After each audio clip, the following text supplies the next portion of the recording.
Gjesti flet me vete para pasqyrës ja për çfarë. Gjesti ka kaluar mbi 160 ditë në një izolim nga Big Brother VIP Kosova në atë të Shqipërisë. Ai ka bërë monolog duke folur për lojën e banorëve të tjerë në shtëpi dhe për atë që ka kaluar si personazh këtë vit.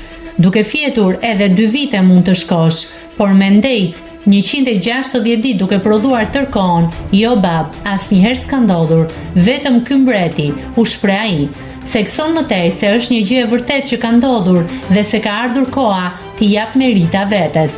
Nuk është se unë po i jap vetes, jo more burr, është histori e vërtetë që ka ndodhur, edhe normal që duhet të vlerësosh veten. Ka ardhur koha që t'i thuash gjërat në sy, ka ardhur koha osniq, shtoi ndër të tjera ai. Nëse klikoni mbi butonin subscribe, do t'ju shfaqen të gjitha publikimet tona. Ju ftoj t'i bëni subscribe kanalit, të pëlqeni videot dhe të lini komentin tuaj.